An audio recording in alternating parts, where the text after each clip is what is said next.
When I was growing up, my mother was a homeopathic doctor. She opened up one of the first health food stores in Woodstock, New York.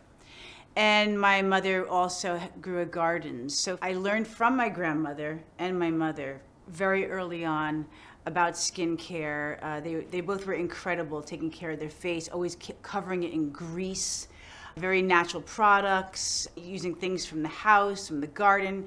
And I started becoming like a little bit of a scientist, make experiments and make salves and mix things up and experiment with stuff on my face. And my grandmother would use like a cold cream. It was a product from like the 1950s.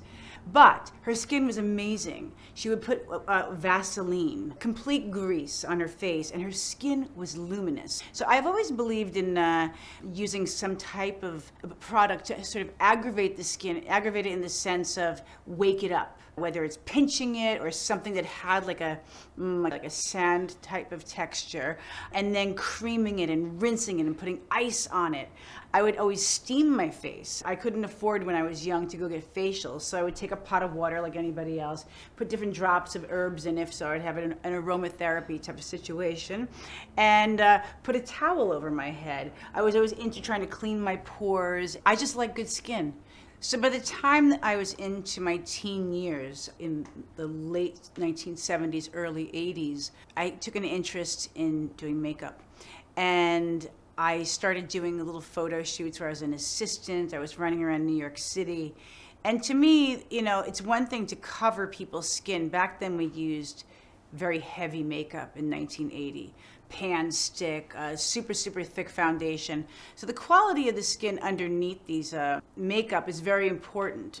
So I try to always encourage my friends, be it actors, musicians, or whatever, to really clean their skin underneath, because in that period we didn't have makeup that it was very scientific. So light didn't come through it. So if you had skin that was textured, it would show. The only way to correct your skin, if you were a photographer, you had to take the photograph and have it retouched. There was no computers back then. So it's very important, the actual skincare. I would always take care of my friends. I would prep their skin with an astringent. If they had tight pores, I would say, okay, let's use some lemon. Sometimes I would say, we don't need moisturizer because in this makeup, in this foundation, I have the moisturizer in it because we don't want to overload the skin. So that A, it would look good on camera, and B, it would also be good, for their skin at the same time. So for me, my mother being a homeopathic doctor, growing up with hippie parents, using marigold, which is calendula, different astringents. We would make astringent out of basic home stuff. I would find books that were done in 1920 on how to make home products from the most basic things from the pharmacy, where you could buy different like boric acid, baking soda, apple cider vinegar, different just natural simple things, elements of things that I would use in the kitchen. As I got older, there was different brands that were coming out, but my calling really wasn't to do a makeup line or to do a product line because I was too busy wanting to be Debi Mazar. Work these products out of my own skin, help my friends. When I was doing makeup, I did makeup in the theater first. Then I started doing makeup for videos in the 1980s. We had a thing called MTV. So I started working a lot on camera myself with my clients, and I just kind of got the bug, the actress bug. After especially being in the theater, I was like, oh my God, I could do this. I knew how to paint a face and I knew how to make my skin look great. I was doing opera singers, drag queens. I was making black men white. I was making white women black men. I was doing all kinds of theatrical stuff with makeup and transformation. And so between that and the skincare line, I thought, you know what? I'm going to just try to find good skincare as opposed to trying to make it. So it's always been very, very important to me, which is why I believe, I'm about to turn 60 and my skin is, it's aging, but it still looks really good. And I think that's because I take care of it. How did I discover her? I'm married to a Florentine. I came to Florence 30 years ago just to visit. I love the city. I said, one day I'm going to come back. I fell in love with my husband. We met here. And we decided to never be apart after we met. He kissed me, that was it. It was true love, and we've never been apart for 23 years. And we said to each other, one day we're going to move back to Firenze and live here, because that was my dream. What was lovely is that I finally did make it back. My mother-in-law said to me, Debbie, I've discovered this incredible line called Her. You have to go. And the lady, she's going to give you a massage and turn you on to all these products. I'm like, great, that sounds fabulous. And I was so blown away, because the line of Her for me was exactly what I always dreamed of using, of making, because it was basic recipes that were combining natural elements, but with science. Now, I like the scientific thing, because what happened was that I married olive trees. I have like maybe 20,000 olive trees on my property. And there's a saying in English, when life gives you lemons, make lemonade. Well, life gave me olives. When I finally met Gabriele, I was like, oh my God, we should do something with olives. But as I explored how difficult it is to use an organic product, the shelf life, especially going to the United States of America, where they have the FDA, all these regulations, I was like, oh my God. And I wanted to really make it such a natural product, because when I was pregnant, I would rub olive oil on my breast, my stomach, I didn't get stretch marks. That might be good luck, I don't know, good olives, whatever. But the line of Her, for me, was like a dream. Because like there was like lactobacillus, almost like what's in yogurt, I'm guessing, right? To kefir. Okay, so my skin routine. Well, first of all, I have a lot of routines for my skin. Face routine, there's the body routine. What I do generally is I wake up in the morning and I use some type of scrub for my face. I like to just wake my skin up. Roberto gave me this mango peel I keep in the refrigerator. And what it does is you put it on, it's very light, and you walk around the house with it for like 3 to 5 minutes, rinse, and your skin is so shiny. The pores are closed. It's incredible. Your skin feels so incredibly soft and like new. After that, I like to put a mask on. I have to say Her has some of my favorite masks, because they don't drown my skin in a heavy cream, where sometimes with these other masks, I take my cream off and my skin feels congested. Her masks, they're made of different things, fruits, flowers, herbs, things from Japan, things from Morocco, all different ones. And basically, I love them because it makes the circulation start to move. My skin looks a little bit rosy. I feel tingling. It's hydrated without my pores being clogged. And my skin looks really bright. I could have a night of drinking. I could have a night of flying from one continent to the other, and I have to be on camera the next day on a movie or for an interview. And I just bring these masks with me, and it wakes my skin up. And, you know, even though I might be tired, I look good. So I get into the shower, I scrub my body. Actually, I really like their body soap. It's got a beautiful scent of oranges and like vanilla or something lovely in it. It's wonderful, because everything that I use from Her, I feel like I could eat it. I feel like it's like food for my skin. I put something on my face and it goes on my lip, and it's very sensual, because it's something that it feels very natural. Everything kind of feels within a balance. Your skin is your biggest organ. I use a body brush, and I've been doing this since I'm 14.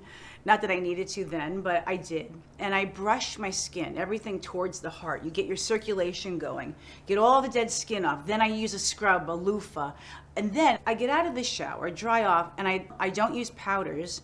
I don't believe in them, but I do love to cream. Now, my grandmother taught me to cream, and I love greasy creams. My skin isn't particularly super dry or anything. It's getting drier as I get older, but I love an oily cream, and one in particular that Her makes is called La India. It's yellow, and I don't know what's in it, but it's so silky and elegant, and the scent is so delicate. They have all kinds of things for your feet when it's hot in the summer, to keep your legs like fresh. One of my very favorite creams is for the neck. It's called the Collo cream. And I put it on my neck and all over my chest, my décolleté. And when I'm filming, or if I go to a premiere or I'm going to a cocktail party or out with friends in the evening, it makes my skin look luminous. There's many brands that make a lot of these shimmer type of makeup oils, and I don't want to look like Goldfinger. I don't want to look gold. I don't want to look silver. I want to look glowing. I want it to look natural, like I'm maybe a little sweaty, you know? Like you can see just a little bit of shine that's natural. And that's what I get from this one product that they make for the neck. It's gorgeous. And it doesn't go away. Like it stays on you for a while, and it's not greasy. Your skin absorbs it, but it gives a really lovely glow without being makeup.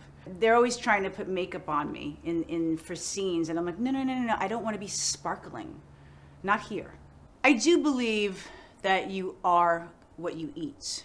I grew up with a mother who wouldn't allow me to have sugar or junk food, which meant the minute I was out of my mother's eye, I would drink Coca-Cola, eat potato chips, just because I wasn't allowed to have it at home.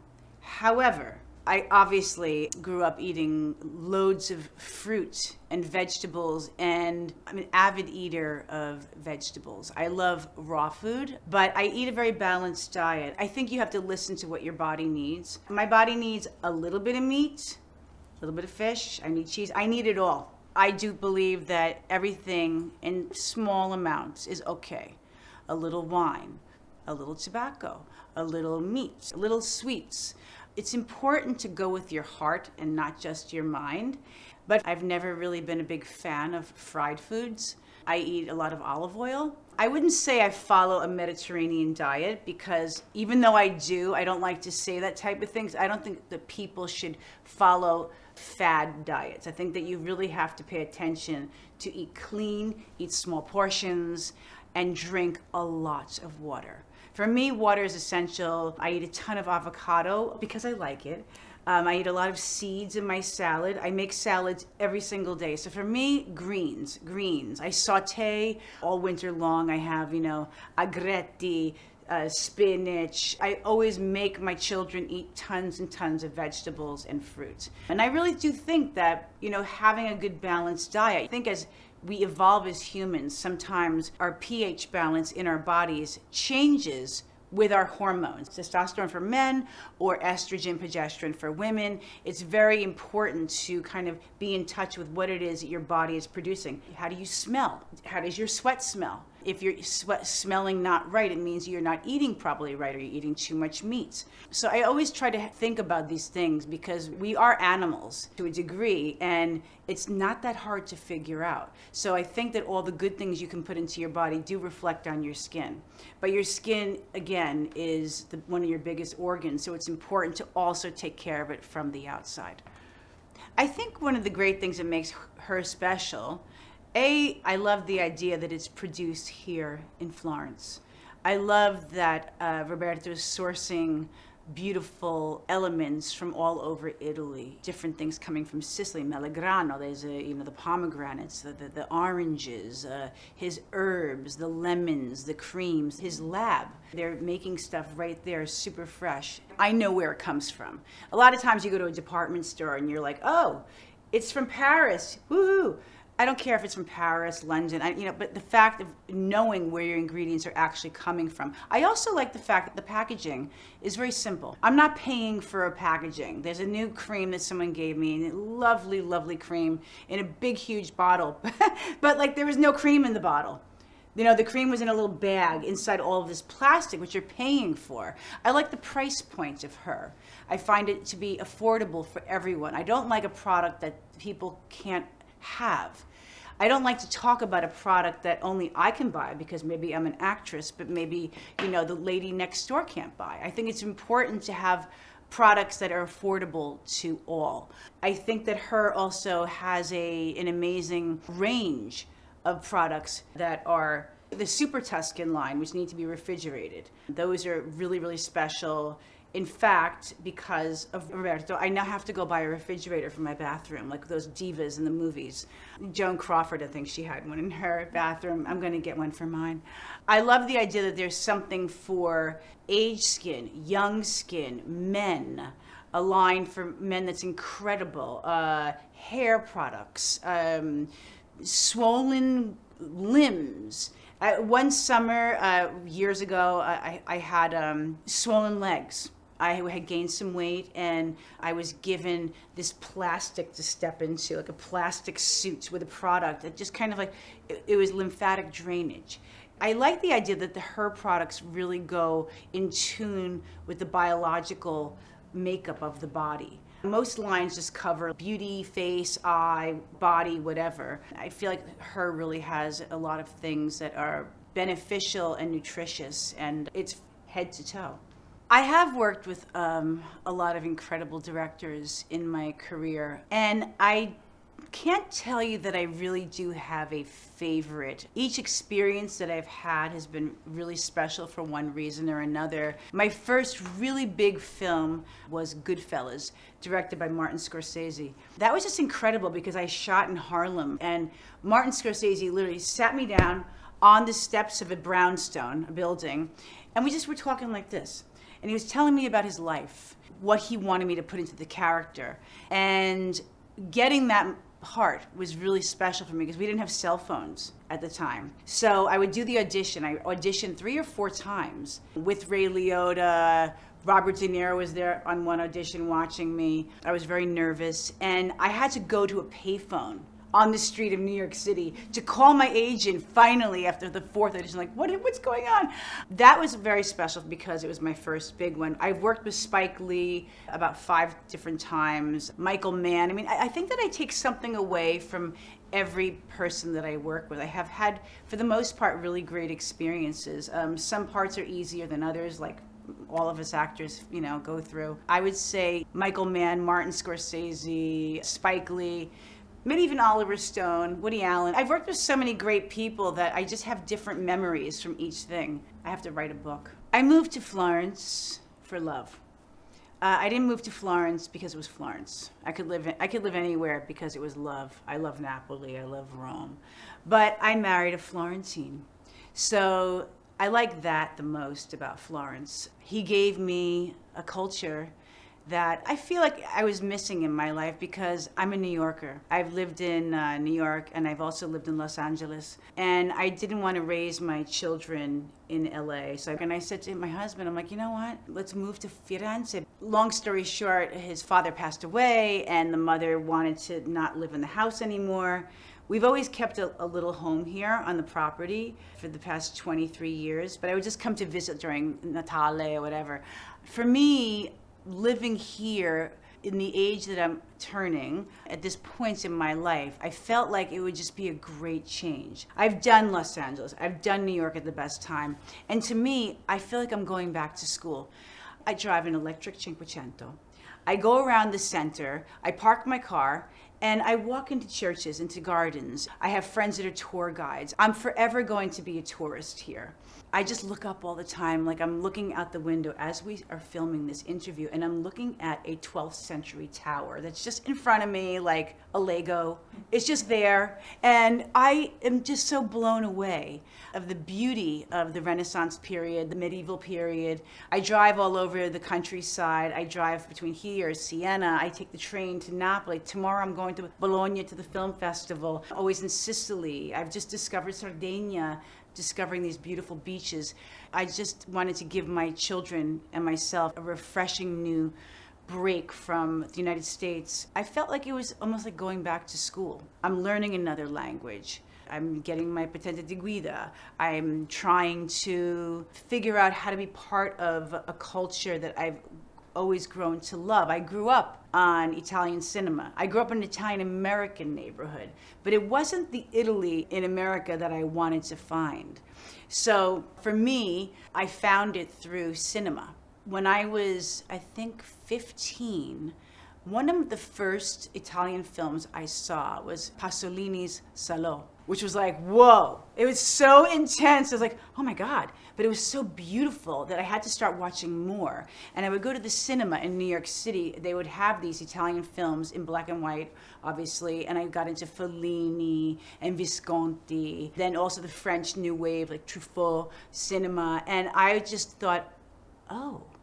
And I realized that there's a whole other existence over here, which we also had in America of like, change. You have trains that are going fast. You have airplanes that are moving from black and white into Technicolor. The world was changing very fast between 1950 and 1970, when all these amazing films were being made, like Lina Wertmuller and just so many. I mean, I'm a huge fan of Monica Vitti, Anna Magnani. I've become friends with Silvia De Paolo, who's the daughter of Paolo Di Paolo. My friend Bruce Weber did a documentary on him, and it just made me feel very proud to live in Italy and to try to have a new culture brought into my life. My children speak fluent Italian. I go to school now. I go 5 days a week. My problem is I'm always getting a job, so I have to leave school and then start all over again. But I find Italians very forgiving, and I'm a person that likes to communicate, so I'm a cacarona, and I just manage, and eventually I'll be full on. The Italian cinema changed my life. It really did. And Spanish cinema. I love Buñuel and Almodovar. I did a series called Arde Madrid, means Madrid is burning. A director named Paco Leon, and it was Almodovar's like crew. And I had to speak Castellano, Spanish. Now, my Spanish is Cuban or Puerto Rican accent. It's like for me having to work in Napolitan, like probably never gonna happen. Can't speak Napolitan, but I can speak Castellano, as it turns out. And when I worked in Spain in another language, I realized that I could work in Europe. I can do different accents, and it started to fulfill my dream as being middle-aged and being able to work in other countries, because in Europe, people respect women of a certain age, where in America, like, I'm done. Not that I'm done. I mean, I work in America all the time, knock on wood. But I have to say that working in Europe has been extremely fulfilling. I just finished working on a project where I got to shoot in Rome 3 times, in Sardinia. I worked with Miriam Leone on Oriana Fallaci. I did a cameo in it. It's been wonderful. I'm working between London, Paris, Rome, Ireland. It's great because in America, I feel like I did that already. And now, like, they just do like Marvel things. They're not like really story driven. And I think that Europe still has that beautiful sense of romanticizing and telling, having a great narrative and a great story. I'm very happy in the place that I'm in because my husband has returned home. He's like a motorcycle Ducati guy. So he's like up in Mugello doing his thing. And I'm here like in school. And I'm trying to work with Paolo Sorrentino. There's certain directors, what's his name? Ferzan Özbek. I love Ferzan Özbek. He's really interesting. I just discovered Romanzo Criminale. I knew the movie, but I discovered the series. Obviously Gomorra and Sabor and all those Italian, they're really fun. But Romanzo Criminale I thought was spectacular. It was just so well done. And I'm having a love affair. I mean, I'm already in love with my husband, so that's done. We're like together and I'm here. We made the move. And now like I'm in school. I'm using beautiful creams. My property has like about 20,000 olive trees on it. So I'm eating well. My husband's a chef, so I don't have to cook. I make salad. I can cook, but my husband cooks for me, which is wonderful. And life is really good. I'm like having a new journey, and my kids are about to become an empty nester. I'm sending them off to college and to wherever they go to with good skincare.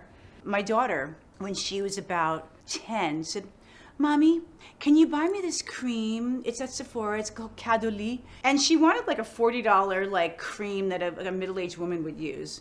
And I'm like, yeah, sure, okay. And I got her this cream, but she's always taken really good care of her skin. They use sunscreen. Their skin is like milk. They don't even need makeup. They don't use foundation. I'm just proud to pass the torch on to the next generation, but I think it's very important for women, especially with the environment we live in. You can cover your skin with sunscreen, you can stay indoors, but the elements outside from UV, from all the dirt, it's really important to go back taking care of your skin. I think if you feel good, you look good.